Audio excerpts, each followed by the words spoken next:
কিছু লাগবে চাচা? ঘরে মাছ নাই কোন, আমি যাইতাম, তুমি যেহেতু যাইতেছ। ঠিক আছে, কাজ সেরে আমি মাছ নিয়ে আসবো। আর সবজিগুলো কেটে রেখো, করলাটাও কেটে রেখো। জানো তো ফুপু করলা খেতে অনেক পছন্দ করে। এই জিনিস মানুষ যে কিভাবে পছন্দ করে, উফ। ভালো কোনো জিনিস তো তোর পছন্দ হবে না। কে বললো ভালো কিছু আমার পছন্দ না? এই যে ভাবি, ভাবিকেই তো আমার পছন্দ। খালি চালাকি। চল আসি ফুপু। সাবধানে যা।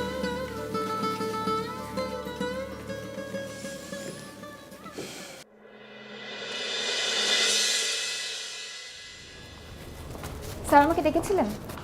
ও হ্যাঁ, ওই ফাইলটা রেডি আছে, তুমি এটা দিয়ে দিতে পারো ওখানে। জি স্যার। স্যার কি কোথাও যাচ্ছেন?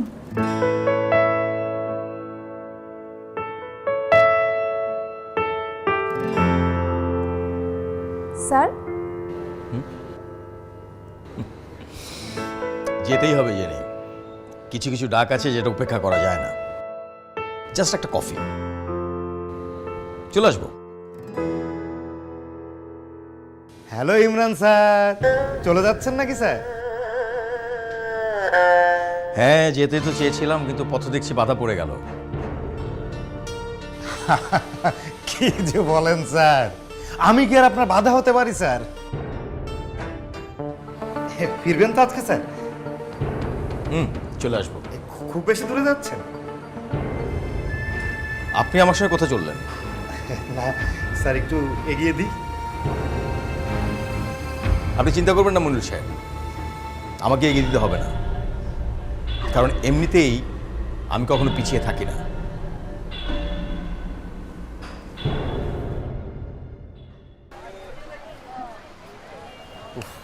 একটা থ্রিল ভাব হচ্ছে।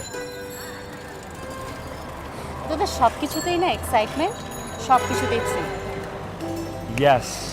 কি মনে হচ্ছে জানো? মনে হচ্ছে আমরা বাংলাদেশ এসপিওনাজের এজেন্ট, গোপন মিশন নিয়ে চলছি দেশ বিদেশে। মাসুদ রানা হ্যাঁ, তুমি পড়েছো? একটু একটু। তুমি সোহানা আর আমি মাসুদ রানা, আমরা চলছি কবির চৌধুরীর ডেরায়। কবি চৌধুরী কে? তোর ভাইয়া? আচ্ছা ঠিক আছে, তোর ভাইয়াকে একটু ফোন করে জানাই যে আমরা যাচ্ছি। সে হচ্ছে কবি চৌধুরী, মানে ওকে ভিলেন বানিয়েছিস আর তুই হিরো হয়েছিস।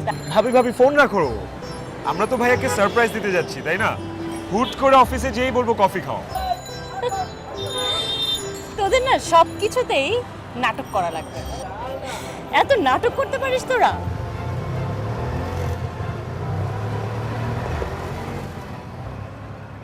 ঘরেতে ভ্রমর এলো গুনগুনিয়ে, ঘরেতে ভ্রমর